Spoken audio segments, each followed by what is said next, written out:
कई ऐसी बातें होती हैं जो अपने साथ घटित होती हैं पर वो वर्णन नहीं की जा सकती। वो कोई अहंकार को पोषण करने के लिए नहीं है, वो कृपा का अनुभव करने के लिए है।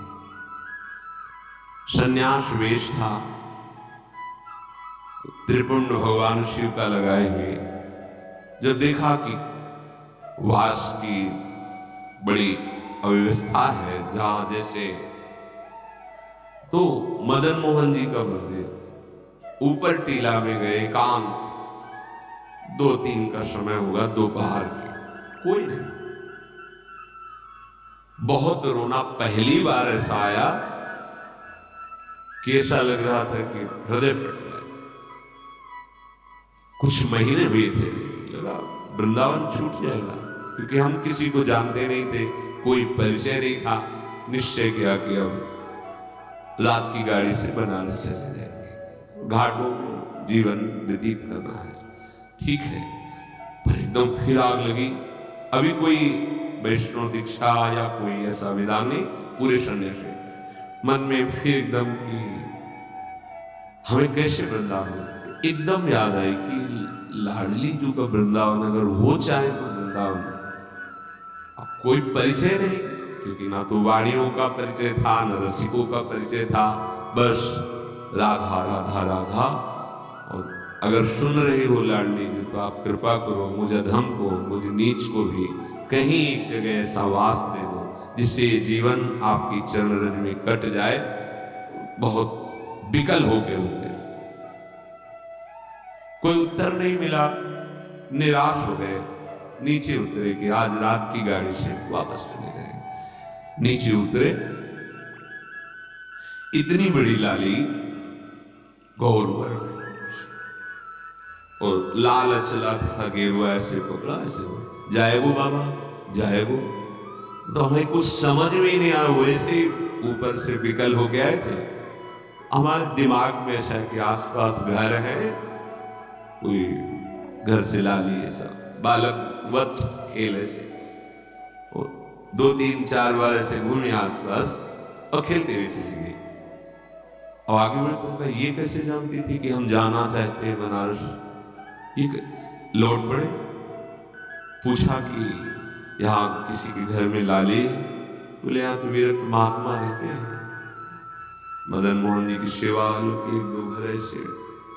बस एकदम मन में आया कि मैं लाडली जी से जो विनय कर रहा था, मेरी लाडली जी से वो दिन।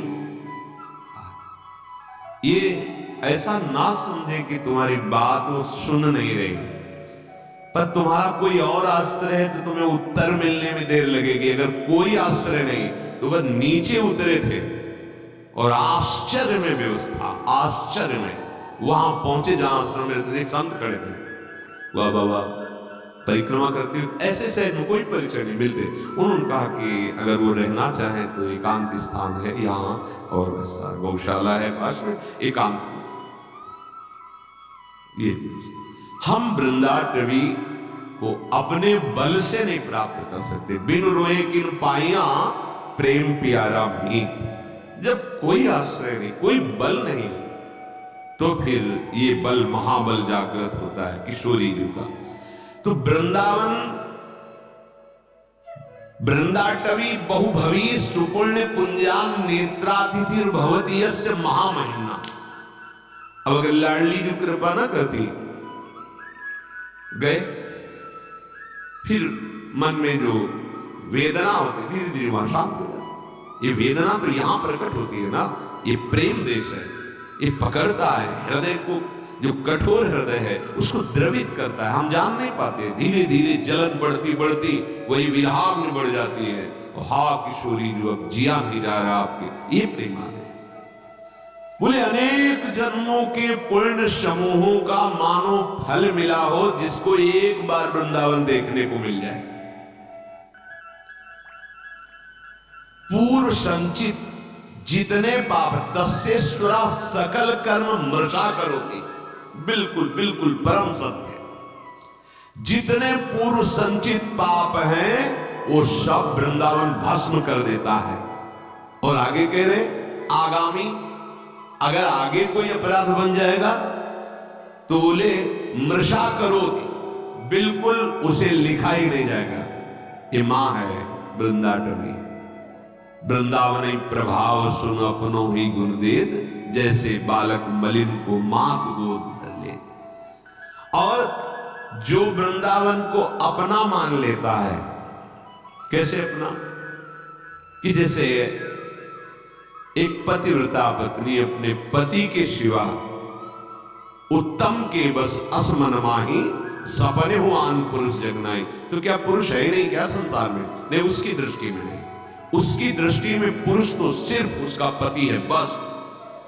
ऐसे ही हमारा जीवन धन, हमारा प्राण धन, हमारा सर्वस्व वृंदावन है, जिसने हृदय से मान लिया।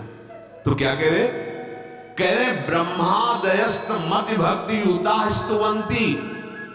ब्रह्मादि बड़े बड़े देवता नतमस्तक होकर उसको प्रणाम करते हो, स्तवन करते कि वृंदावन वासी है, ये वृंदावन उपासी है, ये वृंदावन के आश्रित है, ये वृंदावन का है। जैसे कई जने हैं भारत के विदेश में रहते, उनसे पूछा जाए आप कहां के हो, तो क्या बोलेगा? भारत के। ऐसे आपसे कहीं भी हो, आप रहते हो, आप कहां के हो? रहे तो यहां है, लेकिन हमारा आश्रय जीवन धन वृंदावन है, हम वृंदावन के।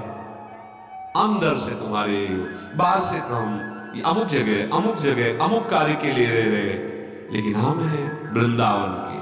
जिसने आश्रय ले लिया, बात स्वीकार कर लिया, अपनापन कर लिया, वो इतना महान हो जाता है। कह रहे ब्रह्मादयस्त मति भक्ति युतावंती, भक्ति युक्त होकर के ब्रह्मादि उसको प्रणाम करते हैं और उसका स्तवन करते हैं। ऐसे दिव्य वृंदावन धाम की जय हो, जो आश्रय लेने वालों के तस्येश्वरा सकल कर्म मृषा करोति, संचित और क्रियमाण और प्रारब्ध सकल कर्मों को नाश करके परम पदवी, परम सुख प्रदान करता है। चलते हैं मार्कंडेय जी महाराज काम्य कुवन में पांडवों को महामहिम भगवान श्री राम के पावन चरित्र का श्रवण करा रहे हैं कि आपको लगता है कि आपको वनवास मिला, आपको बड़ा दुख भोगना पड़ रहा है, पर देखो स्वयं भगवान हैं, उनको भी वनवास मिला। ये संसार का क्षेत्र ही ऐसा है, यहाँ दुख और सुख दोनों दिन रात की तरह आते जाते रहते हैं। आगमा पाइनो